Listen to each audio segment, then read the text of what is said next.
warahmatullahi wabarakatuh. Sebelumnya perkenalkan, nama saya Gina Nurul Hikmah dari Prodi Pendidikan Agama Islam, Fakultas Agama Islam. Tujuan saya untuk membuat video ini adalah memenuhi syarat ujian tengah semester pada semester 4 kali ini dengan mata kuliah Filsafat Pendidikan Islam dan dosen pengampu Bapak Dr. Iqbal Amiruddin, MPDI. Baik, di sini saya ingin menjawab soal-soal dari soal-soal UTS dari pertanyaan yang telah Bapak berikan. Yaitu soal pertama adalah jelaskan bagaimana pengertian filsafat pendidikan Islam dalam mempengaruhi praktik pendidikan di madrasah dan pesantren.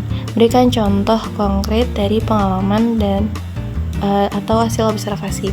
Baik, di sini yang saya jawab adalah filsafat pendidikan Islam itu sangat berpengaruh dalam praktik pendidikan di madrasah dan juga pesantren. Dalam merancang dan melaksanakan pendidikan, filsafat Islam dapat membantu membentuk pemikiran yang sehat tentang pendidikan Islam. Pendidikan Islam juga dapat membantu menyumbangkan analisis kepada ilmu pendidikan Islam. Lalu, filsafat Islam dapat menjadi induk teori belajar dan kurikulum pendidikan Islam. Contohnya, dalam integrasi ilmu agama Islam dan umum, yaitu pesantren modern juga mulai mengajarkan ilmu umum dengan tetap mempertahankan tradisi pesantren tersebut seperti tetap mempelajari kitab kuning. Lalu pertanyaan kedua yaitu bandingkan kedudukan filsafat pendidikan Islam dengan filsafat pendidikan Barat. Apa saja kelebihan dan kekurangan masing-masing filsafat tersebut? Jelaskan dalam konteks pendidikan di Indonesia. Baik, di sini perbedaan antara filsafat pendidikan Islam dan filsafat pendidikan Barat yaitu filsafat pendidikan Islam sendiri pada umumnya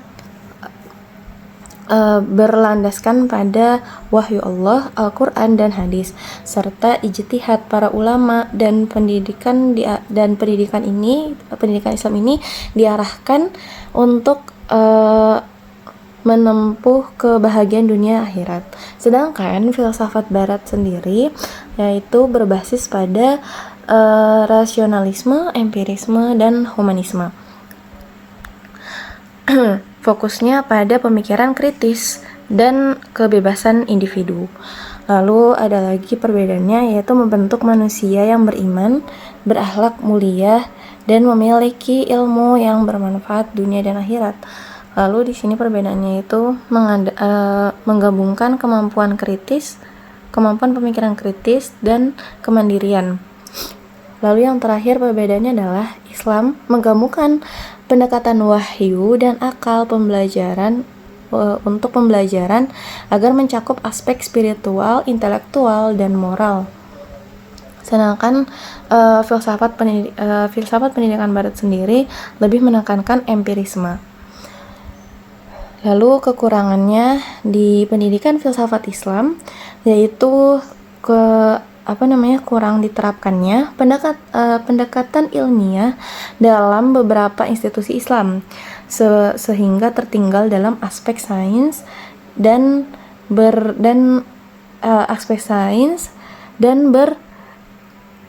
berideologi. Sedangkan kekurangan dari filsafat pendidikan Barat sendiri yaitu minimnya dimensi spiritual dan moral sehingga menghasilkan individu yang cerdas tetapi kurangnya dalam memiliki etika dan tanggung jawab moral yang kuat.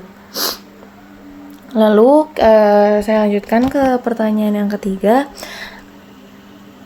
yang mana jelaskan kerangka kerja yang menggambarkan ruang lingkup filsafat pendidikan Islam dan sertakan elemen-elemen penting yang harus dipertimbangkan dalam pengembangan kurikulum pendidikan Islam. Ya, baik, di sini jawaban saya adalah Filsafat pendidikan Islam merupakan cabang filsafat yang membahas konsep, tujuan, prinsip, dan metode pendidikan dalam Islam. Lalu berdasarkan pendidikan Islam ini berlandaskan pada Al-Quran dan hadis serta pemikiran ulama. Ruang lingkup yang meliputi yaitu adalah aspek ontologi, epistemologi, dan aksiologi. Lalu elemen-elemen penting yang harus dipertimbangkan yaitu adalah landasan filosofis, tujuan pendidikan Islam, komponen dalam pengembangan kurikulum, dan pendekatan filsafat pendidikan Islam. Lalu di sini lanjut ke pertanyaan keempat, yaitu dalam konteks modernisasi pendidikan Islam, bagaimana Anda dapat menerapkan prinsip-prinsip filsafat pendidikan Islam untuk mengatasi tantangan yang dihadapi oleh lembaga pendidikan Islam pada saat ini. Saya di sini menjawab dalam menerapkan prinsip filsafat pendidikan Islam memerlukan pendekatan yang sistematis dalam berbagai aspek pendidikan, yaitu mulai dari kurikulum, metode pengajaran, hingga pembentukan karakter peserta didik. Salah satunya adalah integrasi ilmu agama dan sains, menghubungkan mata pelajaran umum dengan agama dalam satu kesatuan yang harmonis sehingga peserta didik memahami bahwa ilmu duniawi dan ukhrawi itu saling berkaitan. Lalu tantangan lembaga pendidikan Islam pada saat ini adalah bahwa ilmu duniawi dan ukhrawi bahwa ilmu yang dalam pendidikan Islam itu kurangnya dalam sains dan integratif, kurangnya ilmu agama yang digabungkan dengan ilmu sains. Lalu solusinya adalah mengembangkan kurikulum integratif yang menggabungkan ilmu agama dan ilmu umum secara seimbang. Lalu pertanyaan kelima, yaitu jelaskan urgensi dan fungsi filsafat pendidikan Islam dalam membentuk karakter siswa. Lalu bagaimana hal ini dapat berkontribusi dalam pembentukan masyarakat yang lebih baik. Urgensi dan fungsi filsafat pendidikan Islam dalam membentuk karakter siswa, yaitu pertama, menanamkan nilai tauhid sebagai landasan hidup, lalu kedua mengembangkan akhlak mulia. Dengan memahami konsep akhlak di dalam Islam, siswa akan mampu mengendalikan diri dan berperilaku sesuai dengan tuntutan agama.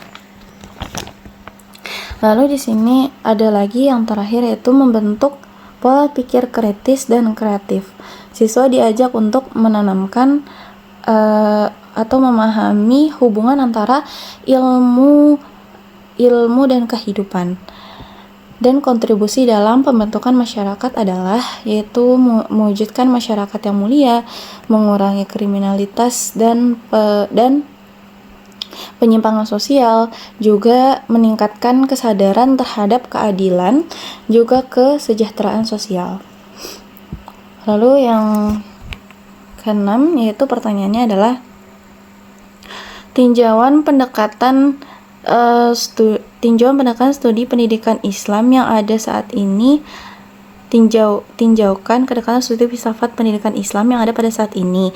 Apa saja pendekatan yang paling efektif dalam meningkatkan kualitas pendidikan agama Islam? Pendekatan yang paling efektif menurut saya itu adalah pendekatan holistik. Pendekatan holistik ini menekankan pengembangan seluruh potensi manusia secara seimbang.